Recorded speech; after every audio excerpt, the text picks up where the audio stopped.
So far my experience here has been nothing but charm. One thing that I'm really curious about is in different cultures here, what is perceived as being polite and what is being perceived as being impolite.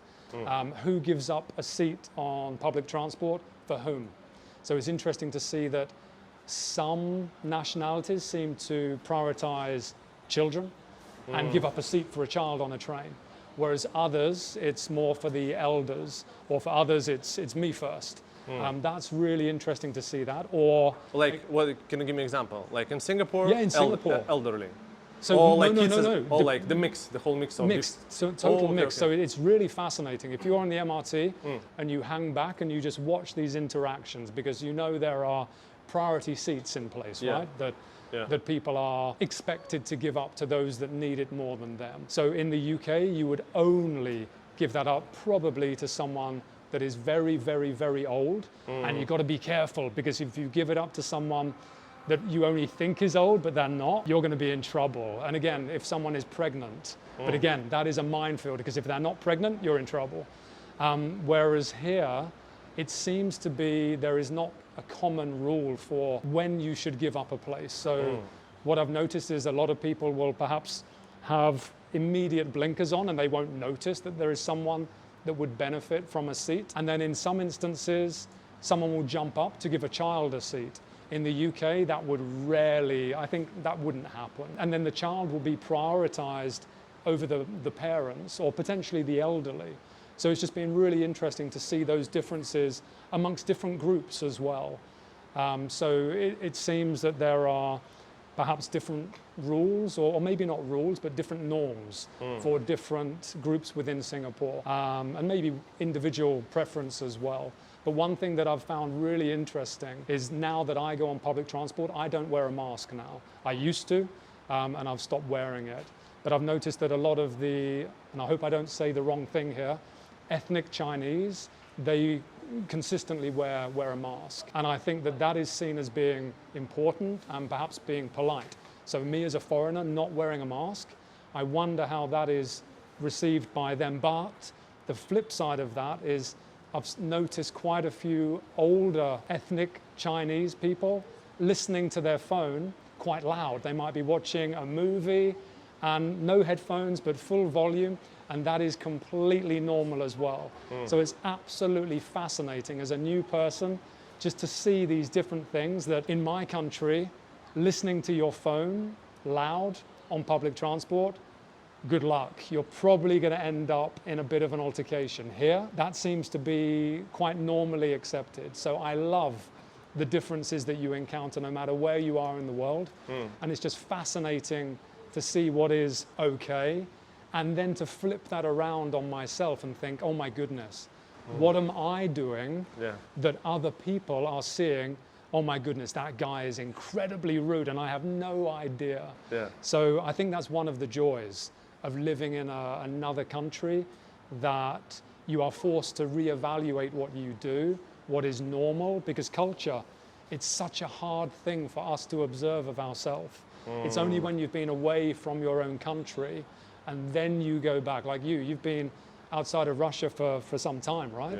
And I'm guessing that when you go back to Russia, you see things differently that maybe if you had not have left, you wouldn't notice in the same way. So it's fascinating. Life is fascinating, seeing these differences and asking why. I love that. Being a foreigner in Singapore, like, do you feel any constraints, or like, how do you feel like personally? So far, I don't feel that I've really experienced that at all. I think that as a white male, I think that you and we have a lot of privileges in the world. That's the reality. So we get a lot of free passes. But certainly my experience in Singapore has been nothing but positive. I've had one minor negative experience in a local hawker center in the middle of the day. I think it was a Saturday, and there was a guy who had clearly been drinking quite a lot. He had a half-finished bottle of whiskey with him. Had never spoken with me. I'd never seen him in my life. But he suddenly decided, for whatever reason, he was going to come and express his feelings with me. I hadn't opened my mouth, and he said to me, "You are British."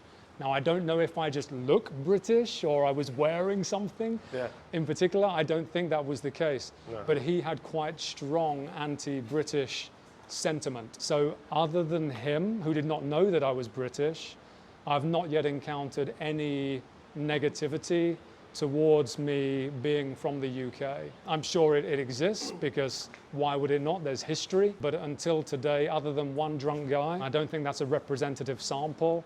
Everything has so far been really positive. Can you tell me 3 biggest differences between UK and Singapore? Number one, public transport. That has blown my mind. The cost of public transport in the UK is prohibitively expensive. It would actually impact on my decision whether or not to go into London or not, because you'd be spending, let's say, somewhere around $40 just for a return trip for 40 minutes. Whereas here, you can hop on, hop off MRT bus without even thinking about it. And then every month I check how much I've actually spent on public transport, and it's a few dollars. So I would say that's a big one. It's clean, it's on time, it's safe, there's no drivers. What do you mean no drivers? So, in MRT? MRT, yeah, not the buses. There's drivers on the buses, but on the MRT, there's no drivers. So in the UK at the moment, there's been a lot of strikes going on, particularly with public transport workers. They're complaining about a whole variety of different things. But here, obviously, the MRT doesn't actually require drivers, which I think is amazing. I'm not saying it's a good thing for the UK, but here it seems to work. Public transport's on time, affordable, and used by almost everybody. Another big difference, particularly being in an HDB kind of development, would be that you've got people of different nationalities or backgrounds, races, all living in close proximity to each other. In the UK, that doesn't tend to happen. By and large, you get particular areas that are dominated by a particular nationality or group of people, whereas here, because the government forces it, they actually encourage, and I think there's policies in place to make sure that no more than X percentage of any kind of group of people lives in a particular block. So I think that is really interesting, seeing this interaction between a lot of different cultures in a small space, and it seems to work very well.